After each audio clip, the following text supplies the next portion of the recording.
All right, so today we got one with Ben Shapiro. He's going to be going over the whole drama within the conservative movement over the last couple of days with Steven Crowder and the Daily Wire. And this is really a really tough one for me because I really like both of them. Like I probably watched the Daily Wire guys a little bit more than Crowder, more recently. But I definitely think they're both two very important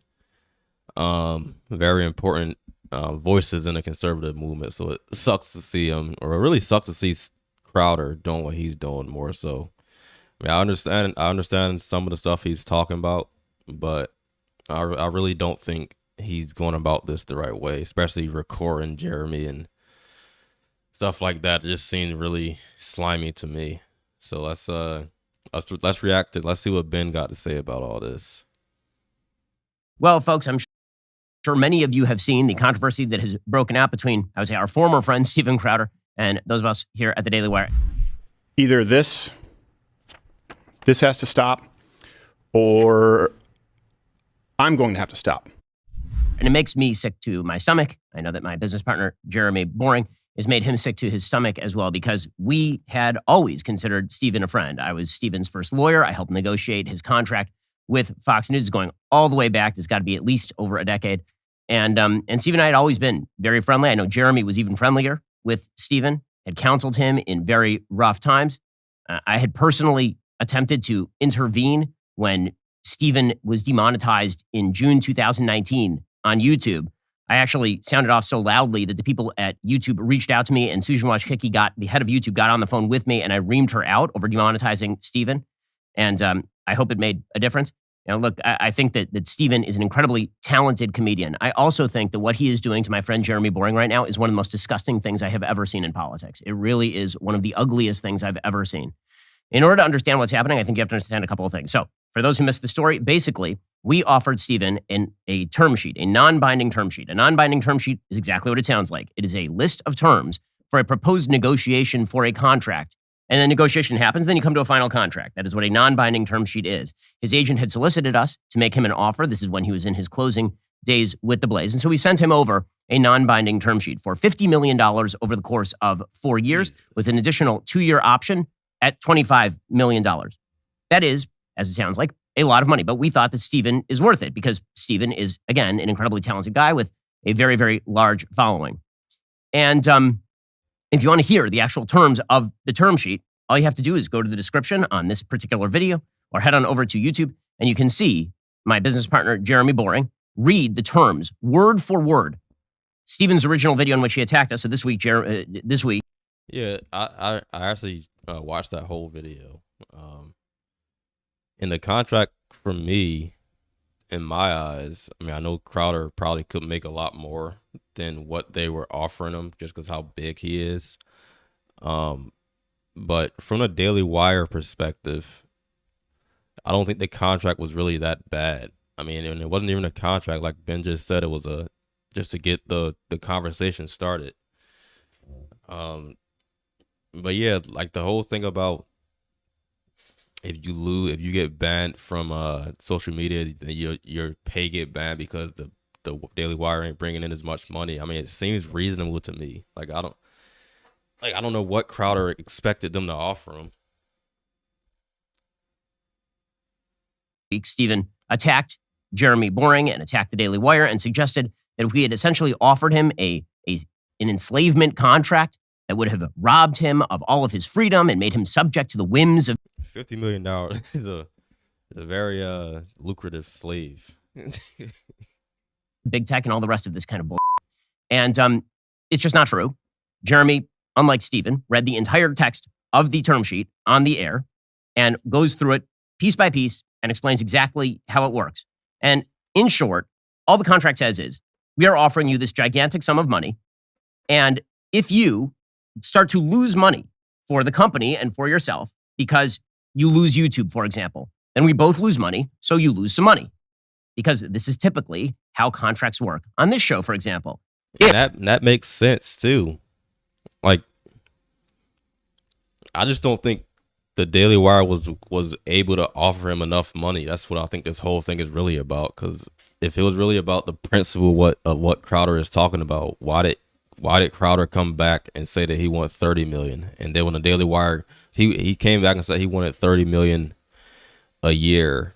And then when the Daily Wire said they couldn't pay him that, and then it seems like to me after they said they couldn't pay him this, it seems like he got it in his mind that he wanted to attack the Daily Wire and constructed this whole plan to go against the Daily Wire. So it just really seems disingenuous to me.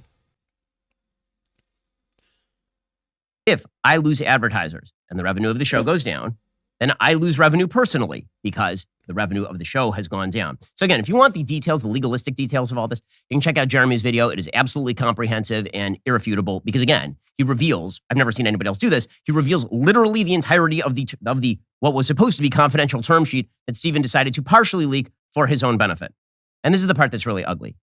Okay, so the part that's really ugly is the betrayal of friendship.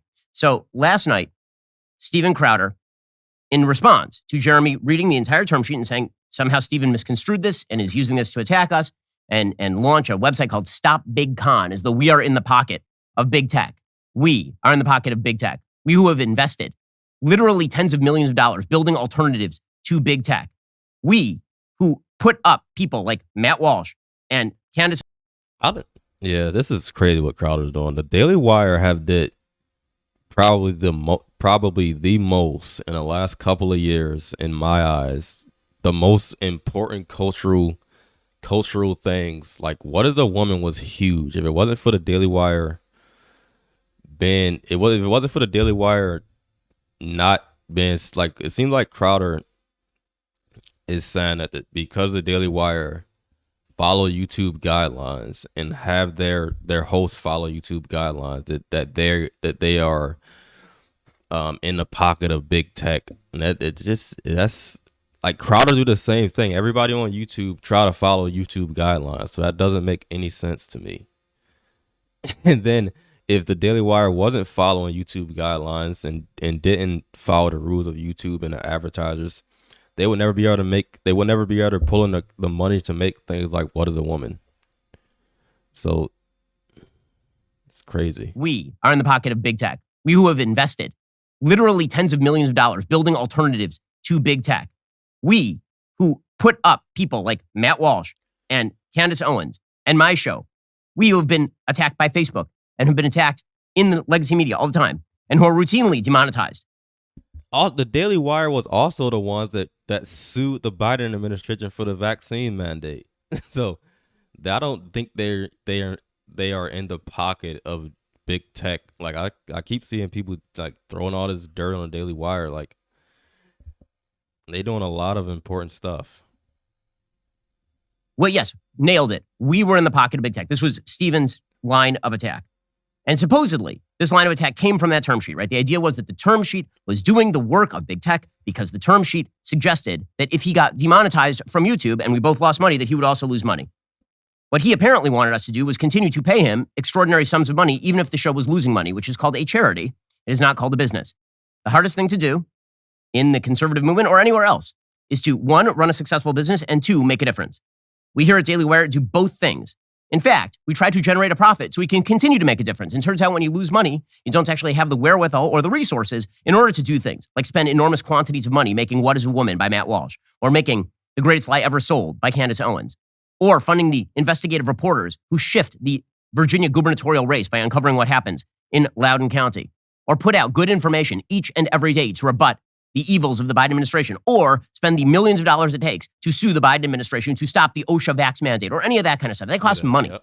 And in order to make that money, you have to run a business. So you can't run a charity for your hosts. That apparently is what Stephen wanted, but Stephen decides that this is, supposedly his story is, that he was so offended by the term sheet, he just had to speak out. He had to stand up for the little guy, right? Okay, there are a bunch of problems with this. I was willing to stay silent on all of this, generally speaking, and not get into the weeds and not get into Stephen's personal conduct until the point when he personally recorded a phone call with my best friend, Jeremy Boring, and then proceeded to release that publicly. That is disgusting. It is disgusting, and it is vile on a pure human level. Jeremy, again, has gone out of his way for Stephen more times than I can count. He has counseled Stephen personally. And Stephen decided in premeditated fashion that he was going to tape his friend and then release it to grow his email list. It is that simple. And I'll show you the timeline here, because the case here is that, again, this term sheet that he got, he was so offended by. Yeah, man, it was that phone call, the thing that Crowder did with the phone call that really, because when Crowder first came out with his video, like I was kind of on Crowder's side with the stuff he was going over with the contracts, but then as the days went on and I seen like what Candace was talking about on Timcast, and well, first when he first released that phone call, that was crazy to me. Like it's supposed to be your friend and you're setting him up to throw shade on his company, secretly recording him, and that just seems dirty to me. But then listening to Candace, listening to other people talk about it, and to me, like Crowder's going to be coming on Timcast on Monday, so maybe he'll be able to defend his position more. But as of right now, I really don't like what Crowder is doing, and I'm more so on the Daily Wire side with this. I don't really think Crowder can say anything that justify what he's doing. Like if you wasn't satisfied with the contract and they wasn't paying you enough, just say you're not going to do the contract. Don't try to destroy and launch a war with one of the most important conservative companies in the space. Like it don't make no sense to me. By it, he just had to speak up. He couldn't be held back any longer. He had to speak up on behalf of the little guy. Okay, I'm going to read you the timeline of what happened during this negotiation, and when he decided to tape his supposed friend, Jeremy Boring. So here is the timeline here. October 5th, 2022 is when we sent Stephen the supposedly evil term sheet. So evil. So you would imagine that if the term sheet was that evil, October 6th, he couldn't have held back. How could you guys do this? It would be just October 5th is when we sent him this term sheet offering him $50 million over 4 years plus a 2-year extension for $25 million. Basketball player type money. On November 2nd, Stephen called up Jeremy and said, I want $30 million a year and a bunch of changes to the term sheet. I'm not going to redline the term sheet. I'm not going to edit the term sheet. I just want you to send me a brand new offer. On November 6th, 4 days later, remember, this is after he's already sounded off. He's got the term sheet. He's had it for a month. November 6th was election night. You'll recall, if you're a Daily Wire fan, Stephen Crowder appeared on our election night coverage. Everything was very friendly. Everything was very chummy. Everything was great. November 14th or thereabouts, we decided that we couldn't meet his demands, that his demands were not rational in business terms, that he wanted too much money, and all the rest of it. So we let him know, no hard feelings. We're still friends, just like we do in every contract negotiation. As Tim Pool said on his show last night, we've had contract negotiations with Tim, and we disagreed, and we went our separate ways, and we still liked him. Tim still likes us, and all the rest. Okay, so November 14th or thereabouts, we told Stephen that we couldn't meet his demands. Fast forward another month, December 12th, he registered the site Stop Big Con. Okay, that's when he registered it. Remember, October 5th is when he received the terms. November 14th is when we said we could not meet his demands. December 12th is when he registered Stop Big Con because he knew that 3 days later, he was going to be announcing that he was leaving the Blaze. He needed a plan, and attacking us was the plan. December 15th, he announced he was leaving the Blaze. A month after that, he texted Jeremy in friendly fashion to ask if they could talk. On January 9th, he called Jeremy and proceeded to tape him. Without permission, without Jeremy's knowledge, he proceeded to tape a person who was supposedly his friend. And remember, this is all based on the passion of the upset that he had over a term sheet that was submitted to him on October 5th. It is a month. It's actually 36 days after. So January 17th is when he launches Stop Big Con. So just to get this straight, just to get the timeline straight, because this is what we would call a premeditated move in an attempt to grow your email list. This means 104 days elapsed between when Stephen Crowder received the term sheet that we submitted to him and when he launched Stop Big Con. 104 days. And it means that 36 days elapsed between when he decided to attack Daily Wire and Jeremy by purchasing Stop Big Con and when he called Jeremy to tape him. So that means well over 3 months elapsed, again, between when he received this egregiously evil term sheet, which, by the way, is not egregiously evil. The term sheet is perfectly legitimate. It was the basis for further negotiation. There would have been moves on both sides, but there's nothing wrong with saying to a person who produces a show, one, you have to produce a certain number of shows, and if you don't, we're not going to pay you for the shows that you don't produce. And two, if your show begins to lose money, you also lose money. This is how business works. This is how the media works. This is how capitalism works. We are not communists. We do not pay people in order to not generate revenue. We cannot run a business and keep it functional and employ 300 people and have the money to spend on all the wonderful projects that we like to do, on the $100 million we're going to spend on kids content, on the suing of Joe Biden's administration, we can't do any of that stuff unless we are a profitable company. We don't pay people just for the fun of it. So that means this is totally premeditated. It is an attempt to grow an email list by deliberately misconstruing terms of a perfectly legitimate non-binding term sheet for a person that I personally and Jeremy, have gone out of our way to help multiple times. A person who then claims that we are the big shills for YouTube, right? We're the ones who are shilling for big tech. So what's his claim on that? His claim is that we're shilling for big tech by saying that if you get banned from YouTube and we lose money because of that, then you also lose money. Well, I noticed that someone else makes the vast bulk of his living via the exposure he receives on YouTube, and his name is Steven Crowder. Steven has a bigger following on YouTube than I do. He has a massive following on YouTube. He's a YouTube superstar. He has 6 million followers on YouTube. He doesn't want to be banned on YouTube. By the way, he doesn't have to be demonetized in order to continue. The demonetization does not mean that he doesn't indirectly make money on YouTube. The exposure he receives on YouTube allows him to push people to Mug Club. He knows this. This is why he has a piss off YouTube segment, which is smart. Right? He does the same thing on his show that I do on my show. Exactly the same thing. You will hear me on the show when I discuss COVID. I'm about to say. Yep, and the Daily Wire was going to pay him, even if he got banned from all the social media platforms. They were just going to dock his pay. They wasn't even going to stop paying him completely.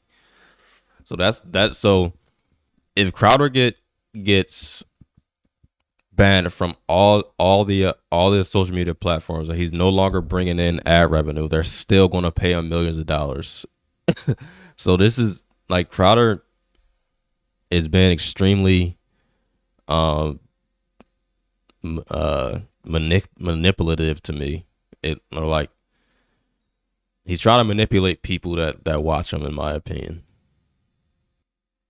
A bunch of things I can't say on YouTube. So head on over to Daily Wire Plus and subscribe and hear the rest of it.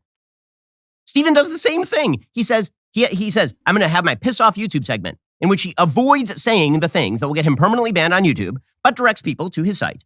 So is he a shill for big tech? Is he a shill for big tech? Because if he were really not a shill for big tech, apparently, he would just say whatever he wants any day. He would just say it any day. And if they knock him off, they knock him off. But he's not doing that because he's not a moron. Steven's not a moron. He apparently is just a bad person who tapes his friends and then releases the tapes for personal gain. I'm personally insulted by Steven's behavior here. I'm more insulted. It has nothing to do with me because he hasn't actually said anything about me. It has to do with you don't get to attack my best friend and suggest that my best friend is some sort of shill for big tech when we spend every day, literally every day in this business, attempting to fight big tech and to win. When we spend every day trying to bring good content to people who can't get it in a lot of other ways and build a business, who go out of our way to make offers to people for tens of millions of dollars so they can continue to promote, to provide the content that you want. Tens of millions of dollars to people like Steven Crowder. I don't see a lot of other people walking across the table to make this offer to Steven Crowder. The easiest thing to do in our particular industry is to attack your friends and make money off of that. The hardest thing to do in our industry is to win at business and to win against the left, and those two things are simultaneous. Because if you lose money, you can't keep operating and fight the agenda of the left. It makes me nauseous to be talking about this, honestly. It makes me sick to be talking about this. I'm sad for Steven that he feels the necessity to plan for months, apparently, to attack his friends, to try to grow an email list in the most cynical possible fashion and tape his friends on the phone and then release that public. Who does that? Who does that? Is that something you do? I mean, let me just ask you on a personal level. Have you ever done that? Have you ever taped your friends? Is that a thing that you do? Yep. So you saw that. So let me know what you think in the comments. Is Steven Crowder wrong on this one, or are you more on the Daily Wire side? Me personally, I'm more on the Daily Wire side because I until Crowder come on Timcast and maybe can explain more why he's doing this. Because to me, it just seems like he's doing this because they didn't offer him enough money, even though they offered him $50 million over 4 years. It seems to me like they didn't offer him enough money. So, I mean, if a company didn't offer me enough money, and it was a company as important as the Daily Wire in this movement, then I would not try to destroy the company and launch a war against the company. Just say you don't agree with the terms, or it's not enough money, or make your counter offer like he did. But I don't know. It just all seems very sleazy to me. So let me know what you think in the comments, and I'll see you in my next video.